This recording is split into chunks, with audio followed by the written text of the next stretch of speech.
नमस्कार साथियों, स्वागत है आप लोगों का कैरियर स्टडी के ऑनलाइन प्लेटफॉर्म में। दोस्तों, आज की क्लास में हम लोग देखेंगे प्रीवियस ईयर क्वेश्चंस, जो कि पिछली क्लासेस में हम लोगों ने पाषाण काल, सिंधु सभ्यता, वैदिक सभ्यता, जिसमें ऋग्वैदिक काल और उत्तर वैदिक काल देखे थे, बौद्ध धर्म देखे थे और जैन धर्म। अब इन पांचों टॉपिकों से जो प्रीवियस ईयर में जितने क्वेश्चंस बने हुए हैं, आज उसको यहाँ पे हम लोग देखेंगे और सॉल्व करेंगे। तो चलिए अपने प्रश्नों को सॉल्व करते हैं और देखते हैं।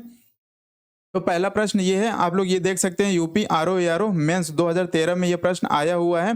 तो इसी तरह हम लोग सारे प्रश्न इसी पांचों टॉपिकों से देखेंगे, जो कि और नेक्स्ट के वीडियो में जो पीवाईक्यू सीरीज चलेगी उसमें हम लोग नेक्स्ट के टॉपिकों इन टॉपिकों के अलावा जो टॉपिक हैं जहाँ जहाँ से प्रश्न बने हैं उसको हम लोग देखेंगे कि पिछले 10 सालों में किस प्रकार के क्वेश्चंस आ रहे हैं।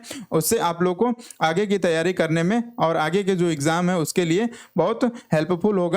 तो आइए चलिए देखते हैं। प्रश्न है, कौन सा हड़प्पीय नगर 3 भागों में विभक्त है?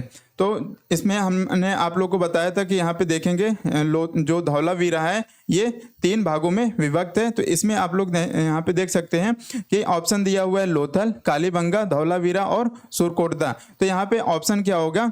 धौलावीरा जो है कि 3 भागों में बटा हुआ है। यहाँ पे आप लोग देख सकते हैं धौलावीरा है, इसकी खुदाई किसने की है? रविंद्र सिंह बिष्ट ने की थी। यहाँ से निम्नलिखित वस्तुएं मिली है। क्या क्या मिला है? पहले तो नगर की योजना समांतर चतुर्भुज के रूप में है, जो 3 भागों में बांटा गया है।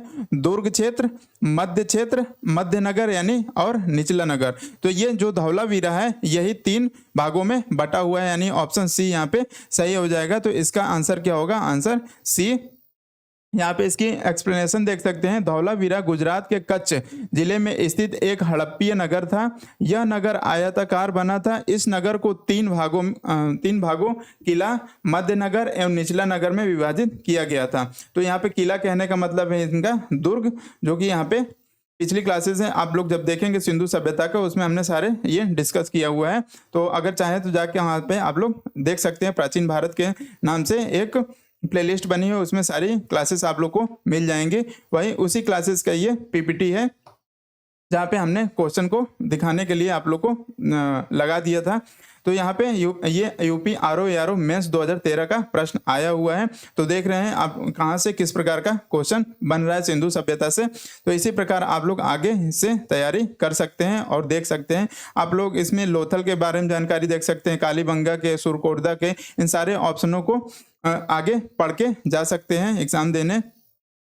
नेक्स्ट है क्वेश्चन नंबर 2। नीचे 2 कथन दिए गए हैं, एक को अभिकथन कहा गया है और दूसरे को कारण कहा गया है। तो आइए देखते हैं अभिकथन में क्या है। अभिकथन ए, विंध्य क्षेत्र के पाषाण युगीन लोगों ने नूतन भूतल काल के अंत में गंगा घाटी में प्रवचन किया। तो जो नूतन भूतल काल है उसके बाद ये लोग कहाँ पे हैं? गंगा घाटी में प्रवचन कर गए। तो ये बिल्कुल सही है। विंध्य क्षेत्र के जो पाषाण युगीन लोग थे विंध्य क्षेत्र में, वो अब नूतन भूतल काल में क्या करें? गंगा घाटी तरफ चले आए, इधर यूपी साइड चले आए। उसके बाद इसके कारण क्या है? जलवायु परिवर्तन के कारण इस काल में सुसुप्तता का चरण था। तो बिल्कुल सही है व्याख्या कि जलवायु जो परिवर्तन हुई थी तो उधर विंध्य क्षेत्र में सुसुप्तता आ गई थी, यानी सूखा पड़ने लगा था। तो ये लोग कहाँ चले आए? विंध्य क्षेत्र में। तो इस प्रकार यहाँ पे अभिकथन भी सही है, कारण भी सही है। और कारण क्या कर रहा है? कथन की व्याख्या भी कर रहा है। तो यहाँ पे अगर हम लोग ऑप्शन देखें तो ए और आर दोनों सही है तथा आर ए की सही व्याख्या करता है। तो यानी ए ही हमारे यहाँ पे क्या हो जाएगा? ऑप्शन ए सही है। यहाँ पे उत्तर क्या हो जाएगा? ए। अब इसकी व्याख्या आप लोग देख सकते हैं इसकी प्रामाणिकता के लिए।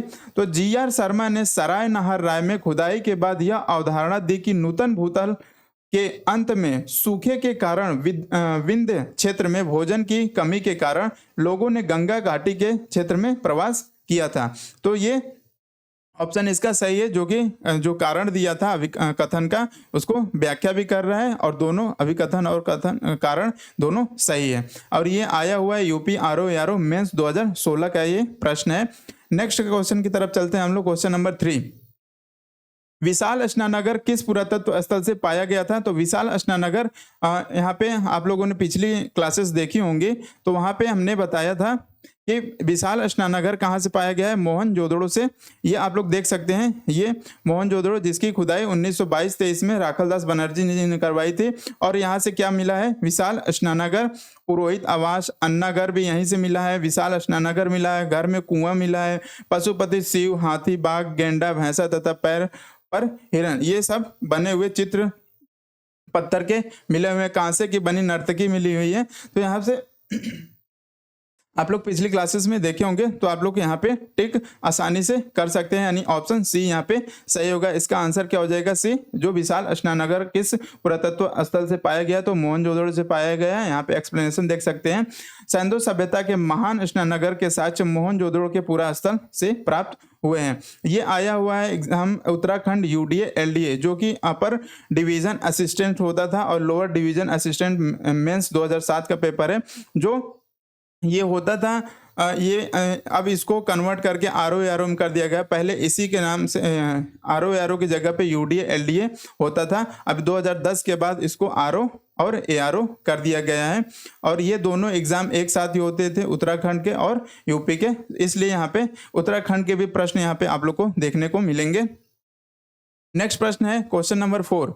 निम्नलिखित मध्यपाषाणिक स्थलों को भौगोलिक दृष्टि से पश्चिम से पूर्व के क्रम में व्यवस्थित करें। तो पश्चिम से पूर्व के क्रम में व्यवस्थित करना है। लेखैया आप लोग देखेंगे तो लेखैया कहाँ पे है, लेखैया यहाँ पे मिर्जापुर में है, माधहा कहाँ पे है, प्रतापगढ़ में है, पैसरा कहाँ पे है, बिहार में, बिरभानपुर कहाँ पे है, ये पश्चिम बंगाल में है। तो अगर पश्चिम से पूर्व की तरफ हम लोग लगाएं तो इसका पश्चिम के पूर्व माधहा कहाँ पे है, मिर्जापुर में है, और उसके बाद आएगा लेखैया, सॉरी माधहा प्रतापगढ़ में है, लेखैया उसके बाद आएगा मिर्जापुर में, और पैसरा बिहार में, और तत्पश्चात बिरभानपुर। यानी 4, 2, 3 और 1, 4, 2, 3 और 1 ऑप्शन ए में हम लोग को देखने को मिल रहा है, यानी ऑप्शन ए यहाँ पे सही हो जाएगा। और इसकी व्याख्या है, इसका उत्तर ए हो गया।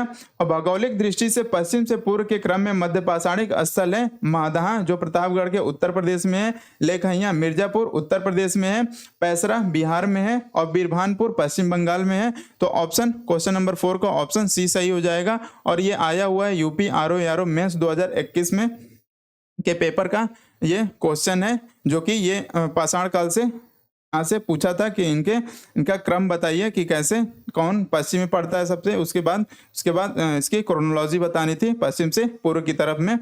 और नेक्स्ट प्रश्न देखते हैं question number 5। Sorry, question number 5 है, ये एक मैचिंग का प्रश्न है जिसमें सूची 1 को सूची 2 से मिलाना है।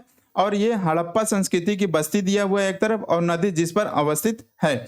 तो ये नदी जिस पर अवस्थित है उसका दिया है। तो हड़प्पा कहाँ पे है स्थित है, हड़प्पा रावी नदी के किनारे। यहाँ पे आप लोग मैप देख सकते हैं कहाँ पे है।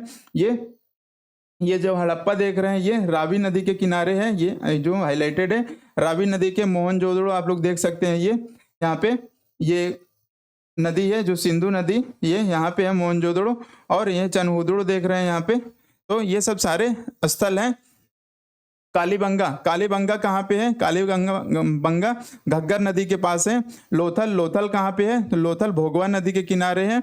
और रोपड़ कहाँ पे है, तो ये सतलज नदी के किनारे। यानी रोपड़ का यहाँ मैचिंग यहाँ पे देखने को मिल रहा है सही। लोथल कहाँ पे, भोगवा नदी के किनारे है ये। और हड़प्पा रावी नदी के किनारे। और क्या बचा, कालीबंगा यानी यहाँ पे घग्गर नदी के किनारे है। कालीबंगा यहाँ पे घग्गर होगा, यहाँ पे घग्गर नदी। तो इस प्रकार हम लोग देखें तो ऑप्शन ए सही हो जाएगा। ए का 3 से रावी, कालीबंगा का घग्गर से, लोथल का 1 से, और रोपड़ का सतलज से। यानी ऑप्शन ए सही है। इधर यहाँ पे आंसर ए हो जाएगा। और सही सुमेलित यहाँ पे देख सकते हैं बस्ती और नदी, यहाँ हड़प्पा रावी नदी से, कालीबंगा घग्गर नदी से, लोथल भोगवा नदी से, रोपड़ सतलज नदी से। और इसका यहाँ पे आप लोग देख सकते हैं सारी पूरा स्थल। यहाँ पे हड़प्पा है, लोथल यहाँ पे देख सकते हैं आप लोग, रोपड़ ये रोपड़ है, कालीबंगा ये देख सकते हैं जो सतलज नदी के किनारे पे है यहाँ पे। और क्या था, और यहाँ पे ये लोथल देख सकते हैं आप लोग, ये सरस्वती यहाँ पे देख सकते हैं नदी के किनारे हैं यहाँ पे। तो लोथल यहाँ पे भोगवा नदी के किनारे पे, भोगवा नदी यहाँ पे नहीं दिया हुआ है, नदी नहीं दी हुई है। तो चलिए आप लोग यहाँ पे हमने बता दिया है। तो इसका ऑप्शन क्या हो गया, ऑप्शन ए सही हो जाएगा। ये यूपी यूडीए एलडीए में आया, यानी यूपी में जो एग्जाम होते तो उत्तराखंड में भी यूडीए एलडीए के नाम से एग्जाम होता था आरओ का, और यूपी में भी यूडीए एलडीए का एग्जाम होता था आरओ का, तो वही उसका मेंस का 2010 का ये पेपर है। नेक्स्ट है क्वेश्चन नंबर 6, हड्डी से निर्मित आभूषण भारत में मध्य पाषाण काल के संदर्भ में प्राप्त हुए हैं। तो हड्डी से निर्मित आभूषण कहाँ से प्राप्त हुए हैं, तो अगर आप लोगों ने पाषाण काल देखा होगा तो उसमें मध्य पाषाण काल में हमने बताया था सराय नाहर राय जो यहाँ प्रतापगढ़ में है, तो सराय नाहर राय से भी और प्रतापगढ़ में महदहा है, यहाँ से भी ये जो हड्डी आभूषण मिले हुए हैं हड्डियों के ये प्राप्त हुए हैं। तो यहाँ पे इसके आप लोग यहाँ पे देख सकते हैं, जो पिछली क्लासेस थी मध्य पाषाण काल में, यहाँ पे हमने बताया था क्या मिले थे कि मध्य पाषाण काल में यहाँ पे महदहा में आएंगे आप लोग, महदहा प्रतापगढ़ से, महदहा से यहाँ से 35 गर्द चूल्हे, एक चूल्हे में भैंसे का सिंह बाणाग्रह यानी तीर मिला हुआ है और आभूषण प्राप्त हुए हैं, यानी हड्डियों के आभूषण प्राप्त हुए हैं। ये मध्य पाषाण काल के सारी चीजें मिली हुई हैं यहाँ पे। तो यहाँ सराय नाहर राय भी यहाँ पे सही है और महदहा भी सही है, यानी ए और बी दोनों सही है, और आयोग ने केवल महदहा को माना था, तो महदहा भी यहाँ पे आप लोग आयोग के साथ जाइएगा, यानी यूपी आरओ मेंस 2013 में उसने महदहा ऑप्शन सही दिया हुआ है। अगर यहाँ पे व्याख्या की बात करें पुष्टिकरण के लिए आप लोगों को दिखा दें कि मध्य पाषाण कालीन स्थल महदहा उत्तर प्रदेश के प्रतापगढ़ जिले में स्थित है, से बड़ी मात्रा में हड्डी एवं सिंह निर्मित उपकरण प्राप्त हुए हैं। जय नारायण पांडे द्वारा लिखित पुस्तक पुरातत्व विमर्श में महदहा, इनकी एक पुस्तक है जय नारायण पांडे ने लिखी है, पुरातत्व विमर्श में महदहा सराय नाहर राय एवं दमदमा तीनों ही स्थलों से हड्डी के उपकरण एवं आभूषण पाए जाने का उल्लेख है। तो ये ऑप्शन यहाँ पे 6 का ए और बी दोनों सही है, लेकिन आप लोग यहाँ पे महदहा लगा के चलिए, यानी ऑप्शन बी सही है। नेक्स्ट क्वेश्चन है क्वेश्चन नंबर 7, सिंधु घाटी सभ्यता जानी जाती है। तो सिंधु घाटी सभ्यता क्यों जानी जाती है, क्या उसके कारण, उसके 4 तथ्य दिए हुए हैं, उसके नीचे दिए गए कोटों में से सही उत्तर का चयन करना है। तो ये पहला दिया हुआ तथ्य अपने नगर नियोजन के लिए, दूसरा मोहनजोदड़ो और हड़प्पा के लिए, तीसरा अपने कृषि संबंधी कार्य के लिए, और चौथा अपने उद्योगों के लिए। तो ये 4, तो ये बिल्कुल अपने सिंधु घाटी सभ्यता जानी जाती है अपने नगर नियोजन के लिए, बिल्कुल सही है। मोहनजोदड़ो और हड़प्पा के लिए बिल्कुल सही है, यहीं पे सबसे पहले हड़प्पा की खुदाई हुई थी, उसके बाद मोहनजोदड़ो की, इसलिए इसे हड़प्पा सभ्यता और हड़प्पा सभ्यता भी कहा जाता है। अपने कृषि संबंधी कार्यों के लिए तो बिल्कुल यहाँ पे, और अपने उद्योगों के लिए चारों सही है। तो यहाँ पे ऑप्शन क्या हो जाएगा, ऑप्शन डी यहाँ पे सही हो जाएगा। उत्तराखंड यूडीए एलडीए प्री 2013 का ये प्रश्न है, और यहाँ पे ऑप्शन डी सही हो जाएगा। इसकी व्याख्या देख लीजिए, सिंधु घाटी सभ्यता की प्रमुख विशेषता उसके नगर नियोजन को माना जाता है। यहाँ नगर और कस्बे एक निश्चित योजना के अनुसार बसाए गए थे। साथ ही हड़प्पा नामक पुरास्थल सर्वप्रथम ज्ञात होने के कारण इसको हड़प्पा सभ्यता के नाम से भी जाना जाता है। कालीबंगा से कृषि संबंधित साक्ष्य तथा अनेक स्थलों से ईंट के भट्टे, मनके का कारखाना आदि उद्योग संबंधी साक्ष्य प्राप्त हुए हैं। तो यहाँ पे ये सारे तथ्य इसके सिंधु घाटी सभ्यता के बारे में सही है, यानी उपयुक्त सभी यहाँ पे ऑप्शन डी सही हो जाएगा। नेक्स्ट अब देखें प्रश्न नंबर 7, यहाँ पे प्रश्न नंबर क्या देखें, प्रश्न नंबर 7 यहाँ पे, निम्न में से कौन सा स्थल प्रागैतिहासिक चित्रकला के लिए प्रसिद्ध है। तो अभी प्रागैतिहासिक चित्रकला के लिए भीम, यहाँ पे ऑप्शन होगा भीम बेटका। यहाँ पे अगर आप लोगों ने प्रागैतिहासिक काल को आप लोगों को बता दें कि प्रागैतिहासिक काल क्या होता है। तो प्रागैतिहासिक काल इस काल में मानव किसी लिपि और लेखन कला से परिचित नहीं था। तो प्रागैतिहासिक काल उस काल को कहा जाता है जिस काल में मानव किसी लिपि से या किसी लेखन कला से परिचित नहीं था, उसको प्रागैतिहासिक काल कहा जाता है। आदि ऐतिहासिक काल किसे कहा जाता है, लिपि से परिचित तो था लेकिन इस समय जो आधुनिक मानव उसे पढ़ नहीं पा रहा है, तो उसको आदि ऐतिहासिक, जिसमें हड़प्पा सभ्यता और सिंधु सभ्यता आएगा। ऐतिहासिक काल में जिसमें प्राचीन भारत, मध्यकालीन भारत और आधुनिक भारत जिसमें साक्ष्य प्राप्त होते हैं और मनुष्य आधुनिक मानव क्या है उसको, उस लिपि को पढ़ भी सकता है और समझ सकता है।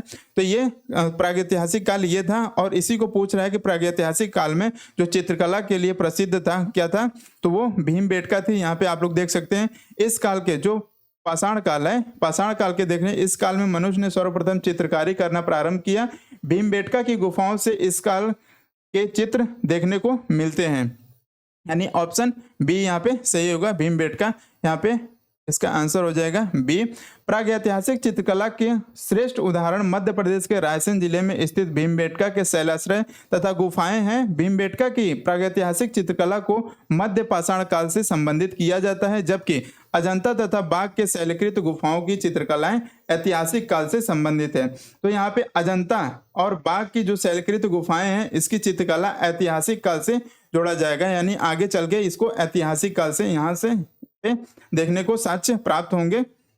लेकिन अभी जो यहाँ पे ये पूछ रहा है प्रागैतिहासिक काल का, तो वो है भीमबेटका, यानी ऑप्शन बी सही है। ये प्रश्न आया हुआ है उत्तराखंड यूडीए एलडीए मेंस 2007 में। नेक्स्ट प्रश्न देखते हैं, प्रश्न नंबर 9।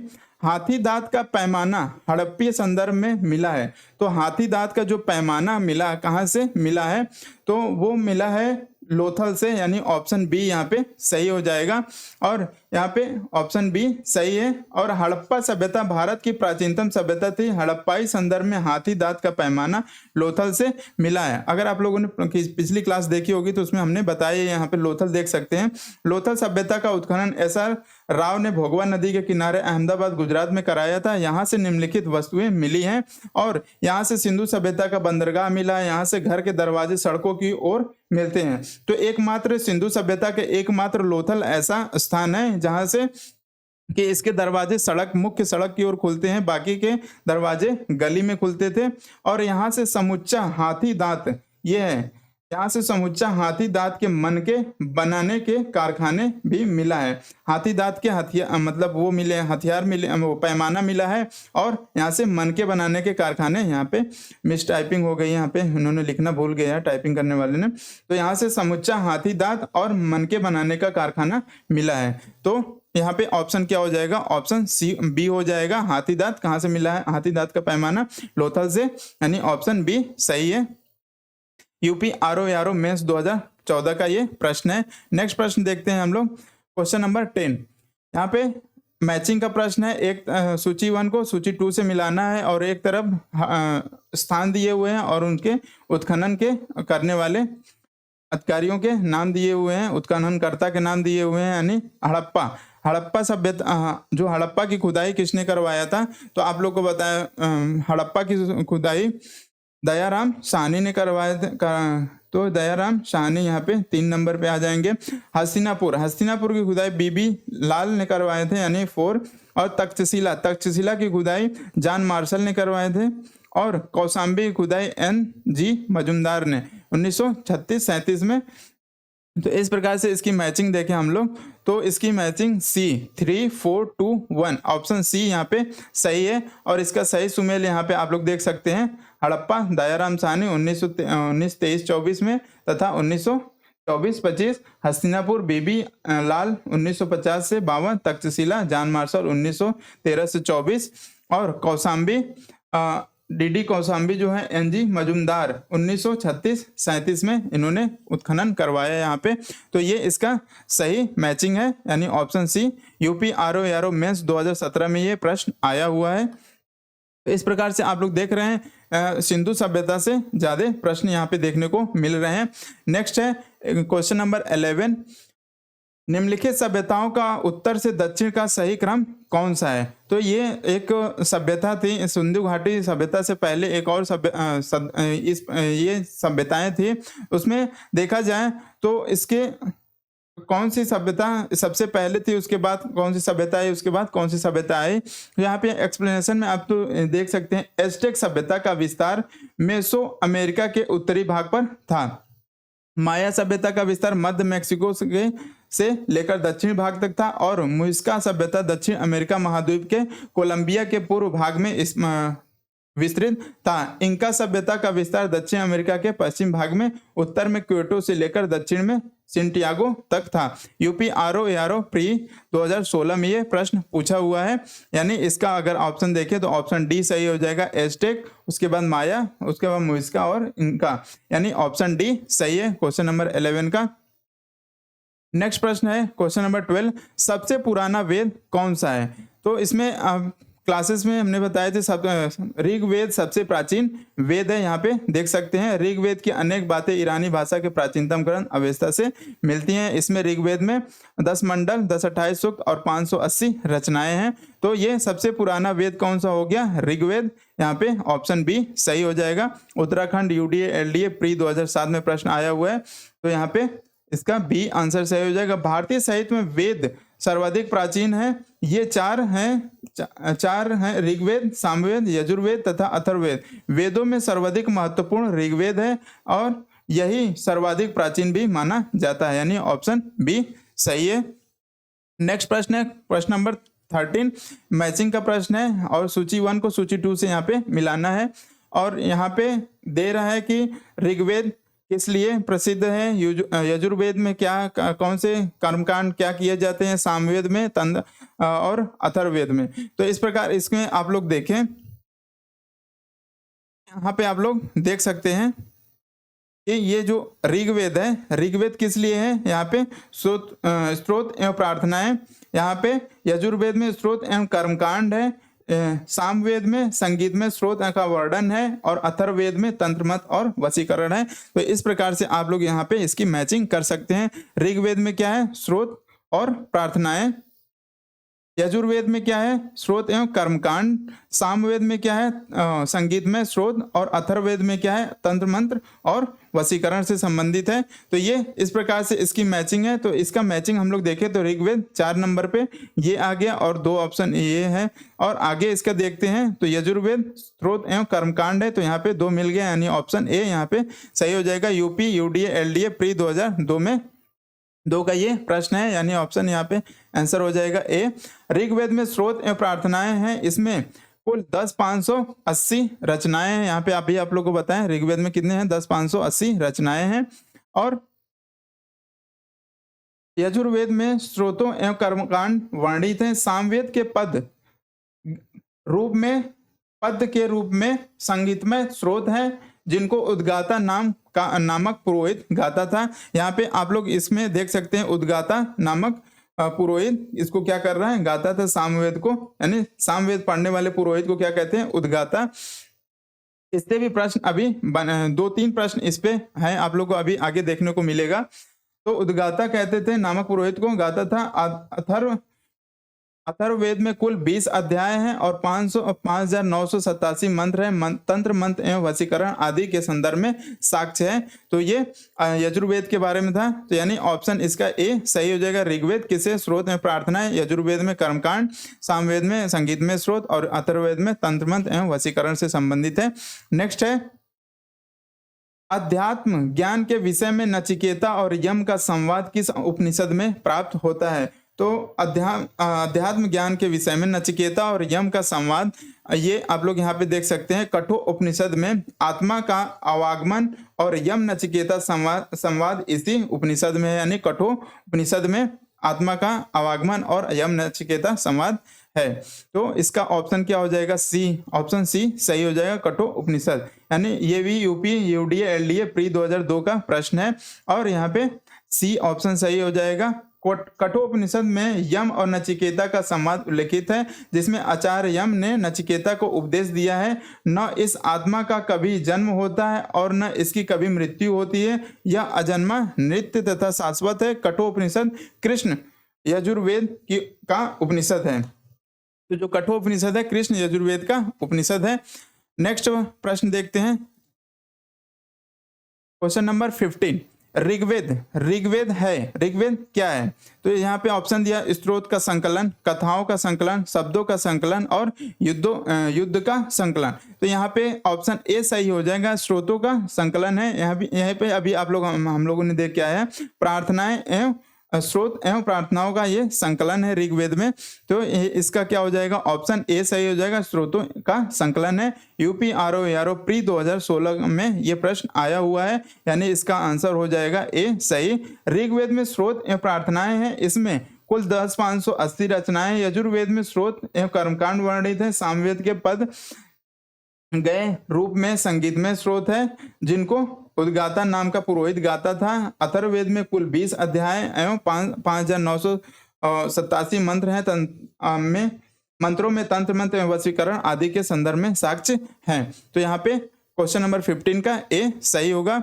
नेक्स्ट प्रश्न देखते हैं हम लोग। क्वेश्चन नंबर 16, श्रीमद् भागवत गीता मौलिक रूप में किस भाषा में लिखी गई थी? ये क्वेश्चन आया हुआ है उत्तराखंड यूडीए एलडीए में प्री 2007 में। तो ये श्रीमद् भागवत गीता जो है ये लिखी गई है संस्कृत में, यानी ऑप्शन ए सही होगा। यहाँ पे आंसर ए हो जाएगा। श्रीमद् भागवत गीता मौलिक रूप से संस्कृत भाषा में लिखी गई थी।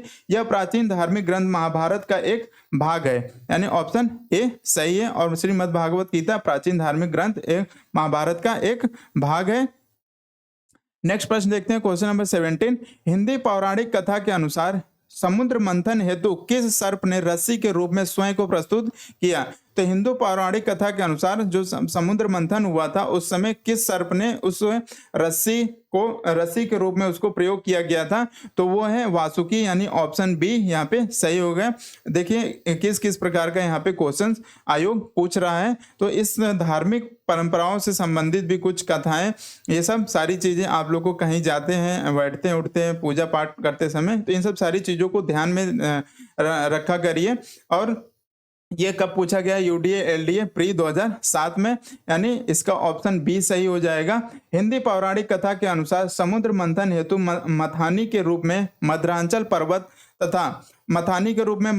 पर्वत का यूज किया गया था, और रस्सी के रूप में सर्पों के राजा वासुकी का प्रयोग किया गया था, जिसमें विष्णु ने कर्मावतार धारण कर मद्रांचल पर्वत को अपने ऊपर रखा था, यानी ऑप्शन यहाँ पे बी सही है, वासुकी। नेक्स्ट प्रश्न है क्वेश्चन नंबर 18, वैदिक कर्मकांड में होता का संबंध है। अब यहाँ देखिए होता, इनको जो कर्मकांड जो पढ़ते थे तो यहाँ पूछ रहे वैदिक कर्मकांड जो कराता था और जो होता था उसका किससे संबंध है? यानी जो वेद को पढ़ता था, ऋग्वेद को पढ़ने वाले को क्या बोला जाता था? यहाँ पे देख सकते हैं आप लोग, होता, होत्री, और यजुर्वेद के धनुर्वेद पढ़ने वाले को क्या कहा जाता था? अधुर्वा। सामवेद पढ़ने वाले को क्या कहा जाता था? पुरोहित। और अथर्ववेद के पढ़ने वाले को क्या कहा जाता था? ब्रह्मा। तो यहाँ पे पूछ रहा है कि जो वैदिक कर्मकांड में होता का संबंध किससे है? तो होता का संबंध ऋग्वेद से है, यानी ऑप्शन ए सही है। यहाँ पे देख सकते हैं होता या होत्री किससे संबंधित है? ऋग्वेद से। तो ऑप्शन ए सही है। यूपी आरओ 2013 का ये मेंस का पेपर का प्रश्न आया हुआ है, यानी ऑप्शन यहाँ पे ए सही हो जाएगा। ऋग्वेद में कुल 10 मंडल हैं, 10-28 सूक्त हैं, 580 रचनाएं हैं। ऐत्रेय तथा कौशिकी ऋग्वेद के 2 ब्राह्मण ग्रंथ हैं।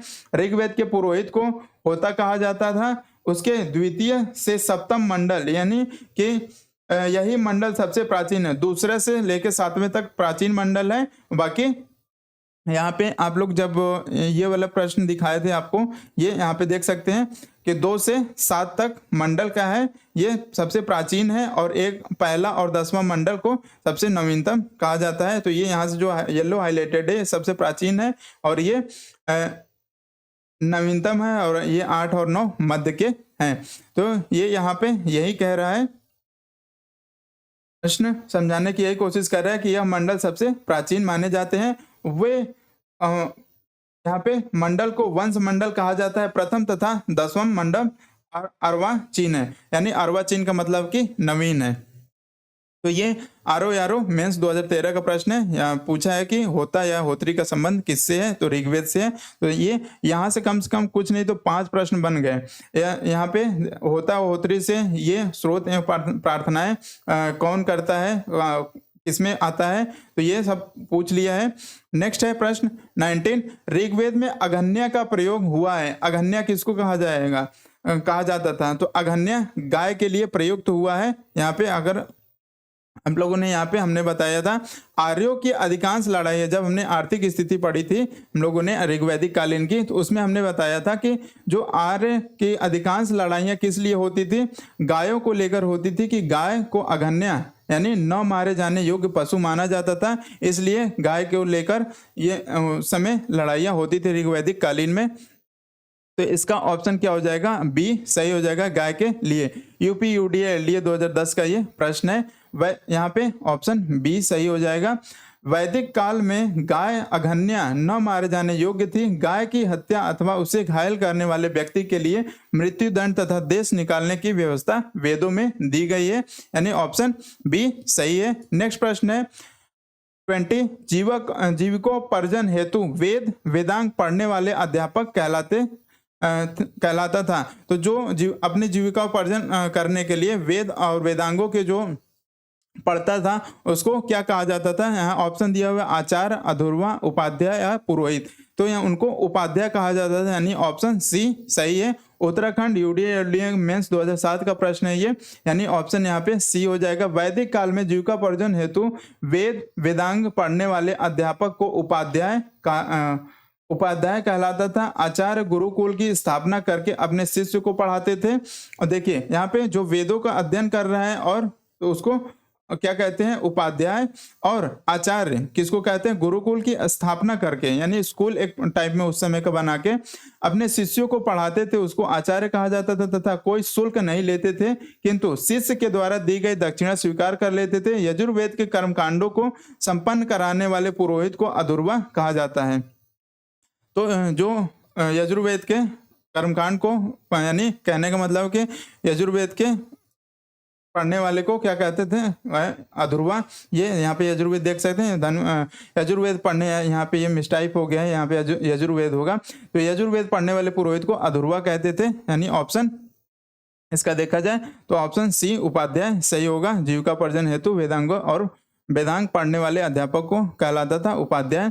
नेक्स्ट है गोपद ब्राह्मण संबंधित है। गोपद ब्राह्मण किससे संबंधित है? आप लोगों ने वैदिक सभ्यता के जो की कॉन्सेप्ट हमने बताए थे उसमें हमने सारी डिस्कस किए हैं कि जो ब्राह्मण है, ब्राह्मण क्या है, आरण्यक क्या है, उपनिषद क्या है, वेदांग क्या है, ये सब सारी चीजें हमने वहाँ डिस्कस की है। तो आप लोग यहाँ पे देख सकते हैं कि ये गोपद ब्राह्मण पूछा है। तो गोपद ब्राह्मण एकमात्र यजुर्वेद का एक ही ब्राह्मण ग्रंथ है, गोपद ब्राह्मण, यानी ऑप्शन इसमें देखें तो गोपद ब्राह्मण हो जाएगा। ऑप्शन गोपद ब्राह्मण संबंधित है किससे? यजुर्वेद से, यानी ऑप्शन अथर्ववेद से, ऑप्शन सी सही हो जाएगा। यूपी आरओ प्री 2014 का ये प्रश्न है, यानी सी ऑप्शन सही हो जाएगा। ब्राह्मण ग्रंथ अनेक हैं, अनेक तो हैं, यहाँ पे देख ही सकते हैं। ऋग्वेद का ऐत्रेय ब्राह्मण है, कौशिकीय ब्राह्मण जिसको सांख्यायन ब्राह्मण भी कहा जाता है। यजुर्वेद का शतपथ ब्राह्मण है, तैत्रीय ब्राह्मण है। सामवेद का पंचवीस ब्राह्मण है, षड्वीस ब्राह्मण है, जैमिनी ब्राह्मण है। और अथर्ववेद का एकमात्र ब्राह्मण ग्रंथ है गोपद ब्राह्मण। तो यहाँ पे ब्राह्मण ग्रंथ अनेक है। ये ग्रंथ यज्ञों तथा उनके अनुष्ठानों के विधि विधानों के संबंध में जानकारी देते हैं। इनमें ऐत्रेय ब्राह्मण, कौशिकीय ब्राह्मण, तांडव ब्राह्मण, षड्वीस ब्राह्मण, शतपथ ब्राह्मण और गोपद ब्राह्मण अधिक उल्लेखनीय है। महत्वपूर्ण बात यह है कि इन ब्राह्मण ग्रंथों का संबंध वेदों से ही है। ऐत्रेय ब्राह्मण तथा कौशिकीय ब्राह्मण ऋग्वेद का है, से तांडव ब्राह्मण, षड्वीस ब्राह्मण का सामवेद से है, शतपथ ब्राह्मण का यजुर्वेद से तथा गोपद ब्राह्मण का संबंध अथर्ववेद से है, यानी ऑप्शन सी यहाँ पे सही होगा। ये 2000 यूपीआरओ 2014 का प्रश्न है। तो यहाँ तक हम लोगों ने यहाँ पे देखा क्वेश्चन नंबर 21 तक लगभग। अब इसके आगे का प्रश्न हम लोग देखेंगे नेक्स्ट क्लास में, क्योंकि अभी यहाँ पे लगभग 30 से 35 मिनट तक की ये क्लास हो गई है। तो आप लोग को देखने में भी थोड़ा सा लगेगा कि वीडियो की लेंथ ज़्यादा हो गई है, इसलिए इसको 2 पार्ट में हम आप लोगों को प्रोवाइड करेंगे। तो चलिए तब तक के लिए धन्यवाद, मिलते हैं नेक्स्ट क्लास में।